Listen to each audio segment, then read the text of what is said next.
Hi everybody, I'm Marcus. And I'm Letitia. And this is your marriage tip for today. Today's marriage tip is commitment. If you watched the video from last week, you know that we talked about the D word, divorce. So we decided to continue along that line and just pick up and talk about commitment. Right.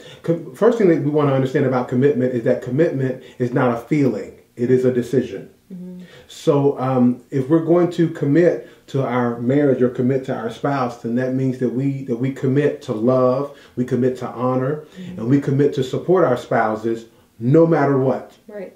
The good, the bad, ugly, the indifferent, all of it. All of it. Right. You know, your love should not be conditional. Mm-hmm. Your honor should not be conditional. Right. And your support should not be conditional. Now, let me clean that up, because I can just somebody already saying, oh, hold on, I don't know how I feel about all that. Well, first of all, to say that I love someone unconditionally, or that I honor someone unconditionally, or support someone unconditionally, does not mean that I love, honor, and support their behavior.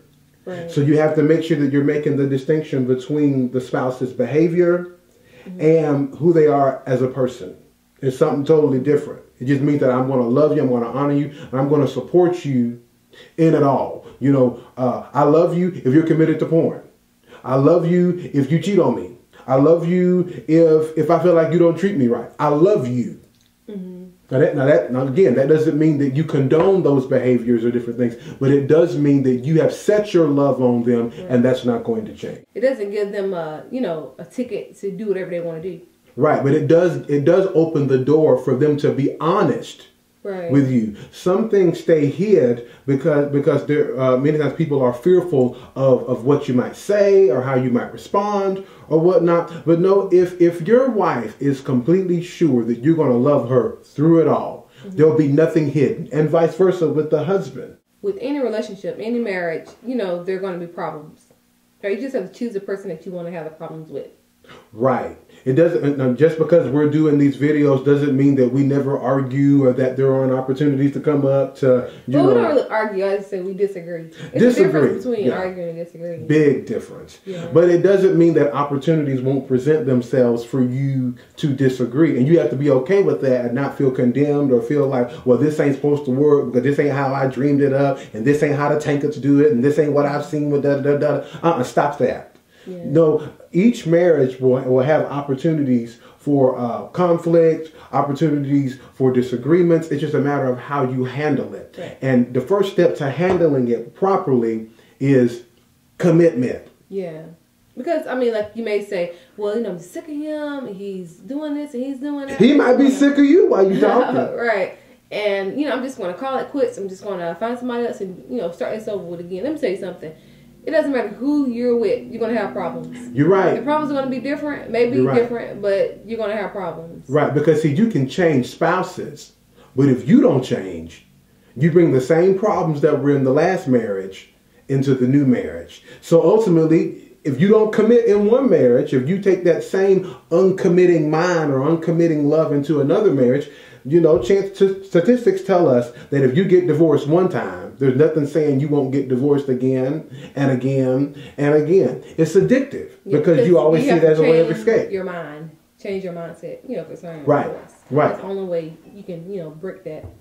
So you might as well change your mind with the one you with now. Right. And just decide to be committed. You already have so much time and love. Right, and a lot of people have children invested too, so you might as well just stick it out with that person. Speaking of children, my wife said this earlier. She said, the truth of the matter is that if husbands and wives would love each other the way they love the children, they wouldn't have an issue. Right, because your child can do 100 million things. And cuss out the Sunday school teacher, not clean their room. Right, cuss you out. Cuss you out. Yeah, like you talk to you any kind of way, and you just love them the same. Yeah.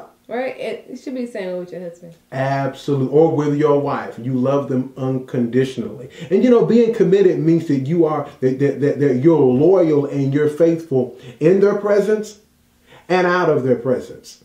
With them or with other people. You can't say you're committed to your spouse when they're around, but when your mama come around, you talk mess about them. That ain't okay. Right. So you got to be committed to them while they're around and when they're not around. You're committed to them in thought, in action, and in speech.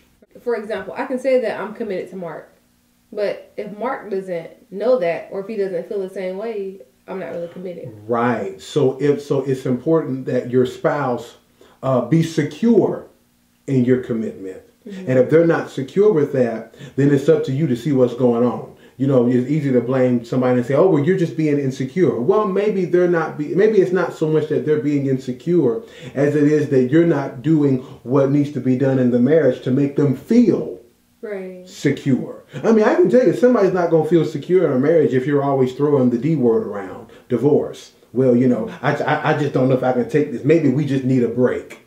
This ain't some dating relationship. This is a marriage. You don't get no break. Yeah, we're not in preschool where you go to a timeout. Right. Yeah, and then when you 5 or 10 minutes, you go back into, okay, I'm ready now. No. Right. You don't do that. Or you do that thing that we used to do in grade school. I'm just not going to be your friend. I'm just not going to be your friend. If you say that again, I'm not going to talk to you anymore. I'm not going to be your friend. Right. This is crazy. This is a marriage. But the thing is, there are some people that, they may not say it just like that, but they act like that. Well, that is a weapon that you use in the marriage. Well, I'm just not going to talk to you, or I'm just not going to do this. No, don't do that. Stop that. That's something called manipulation. And really, what it is, it's another form of witchcraft. You know, if I just do this, you'll act the way I want. Stop that. A lot of times, I think people know what to do. They just need that little encouragement, or to remind you of what you already know. Right. And to kind of keep you accountable to it. So be committed to your spouse. That's a very good tip today, babe. This has been your marriage tip for the day. Don't forget to subscribe to our channel. Share it with all your friends. We love you. Talk to you again soon.